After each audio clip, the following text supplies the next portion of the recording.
Hi folks, it's Switchback. So I am so excited. Yesterday I got to order the new camera, the new lenses, the new tripod, all the good stuff.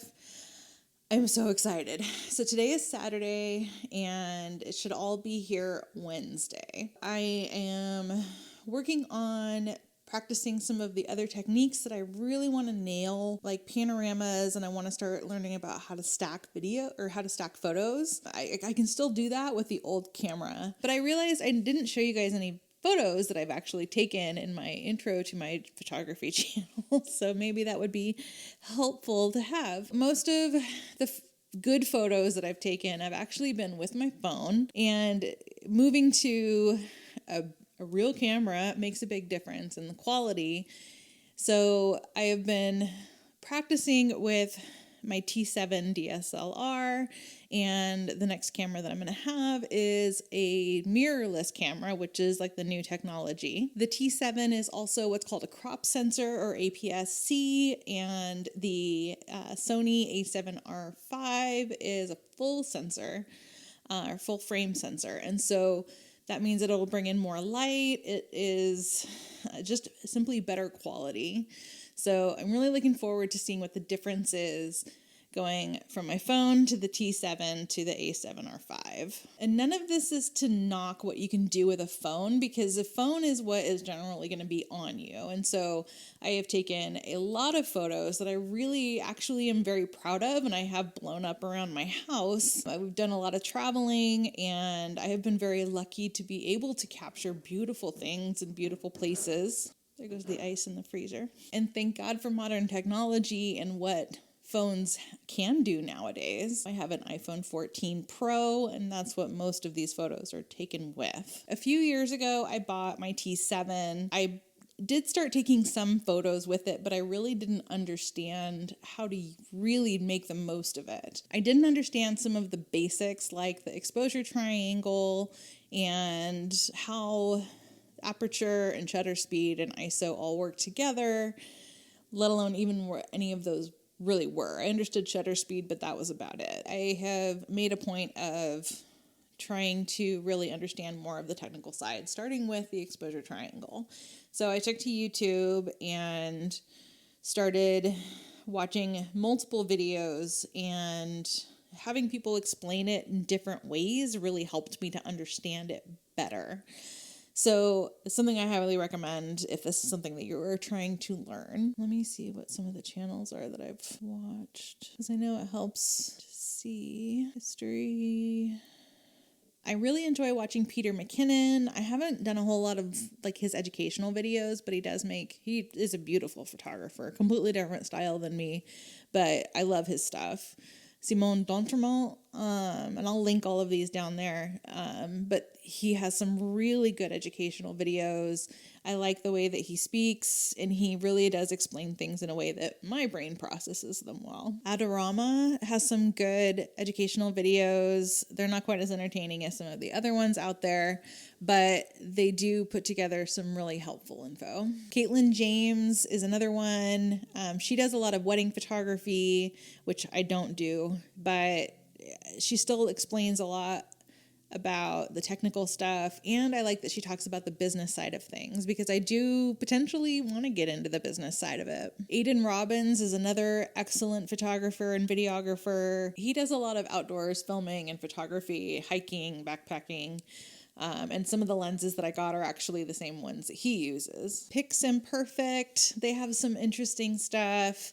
Hayden Peterson. I also watched a whole bunch of different tutorials about the exposure triangle, how to use Lightroom to edit. When I was deciding which camera to buy, I looked at a bunch of videos about comparing that. Probably go into how I chose the camera that I did in another video. But even before understanding any of this and diving into this, I started using my T7 on some of the automatic settings, and I got some good pictures out of it, but I still really couldn't maximize it the way that I wanted to. There are definitely limitations when you're using those automatic settings. And of course, all I had were the lenses that came with it, basically. So with a kit lens is what lens is basically sold with your camera. And I bought it with a kit. So it had the 18 to 55 millimeter, and then it had a 75 to 300 millimeter. You know, the lenses that come with are not exactly the highest quality. They're something to kind of get you started. Unless you're going to really go into this, then that's really all you need. But as I started diving into what I like and what I wanted to do,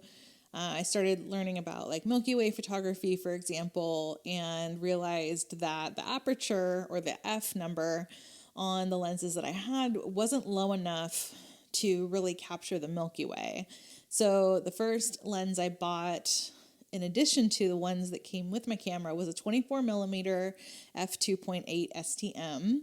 So that's a prime lens, which means it does not zoom at all. And one of the benefits of a prime lens is that you get usually crisper photos than you would with a zoom lens. Depends on the quality, of course. This is one that I bought for a little over $100. It isn't anything super fancy, but it was enough to get me started with astrophotography. And it really has helped to shape my love of astrophotography. I've been doing a ton of practicing with this lens, and I feel like my skills have really come a long way, even just since I started using it. And I'm learning now how to do things like panoramas, but there's so much more that I really want to be able to do, of course. And one of the things I want to do eventually with my A7R5 is do what's called an astro mod, to basically be able to bring in more light, to take cooler photos of the Milky Way and other space stuff, basically. And I think it would do a lot more for like low light situations. So again, with the T7, I started out using automatic settings. I took it on some backpacking trips and had mixed success. So one of the problems with the T7 is that it's not weather sealed. And I took it with me on a backpacking trip to Redwood National Park, where if you've ever spent any time in the Redwoods, it is usually foggy in the mornings. And my whole kit just fogged up in the morning. I had decided to bring my nice camera with me, thinking I could get some nice shots. My pack was light. So that was another 2 kilos that I added, but with how humid and how chilly it is, it just keeps fogging up. So now I have 2 extra kilos of dead weight, which, okay, lesson learned. When I very first bought the T7, we went on a trip to Zion and Bryce Canyon National Parks in Utah, and I did get some nice photos with those, again, using the automatic settings, but I really didn't have time to really play with it and really get to know the camera ahead of time. The first trip that we took after I started really learning those settings was to southern Arizona, and I started getting some Milky Way and star photos there. It was really cool to get to experiment and understand the light pollution and just playing with the settings and figuring out how to keep your stars from trailing so that they aren't lines, they're still dots, you know, because you're having to keep that lens open for several seconds, and in that time stars move because the Earth is rotating, so you do have to be careful about how long that's open. And there's rule of 500. There's a few different rules you can figure out with what lens you're using for how long you can keep it open, but some of it also can be just experimenting and just trying things and seeing what works. I was really happy with a lot of the pictures that I got, but you know, I was sandwiched in between Phoenix and Tucson, so there was a lot of light pollution where we were staying. Since then, I have done stuff while we were camping elsewhere and even locally along the coast, and I am really trying to build those skills and looking forward to transferring those over to the A7R5. One of the mistakes that I have made with the T7 is not really understanding how to focus it when it is nighttime. And that is a skill unto itself, because autofocus does not work when you're trying to focus on stars. You know, if you're trying to focus on a building during the day, absolutely, it works just fine. But it does not work. It does not work in those kinds of, in the low light circumstances. So I've had to learn how to do that manually. And I realized when the Aurora Borealis was down here that I did not know how to do that. So that was a real shame. And I got some really cool photos that are all blurry. And not in like Aurora Borealis blurry, but like the foreground is blurry, like everything is blurry. And so that was heartbreaking, but thankfully I got some good shots with my phone as a backup. You know, there's a lot of trial and error with this, and thankfully there are groups on Facebook. I've joined a bunch of photography groups and learned since then how to focus when you're trying to focus on the stars. And it's still a challenge, that's for sure.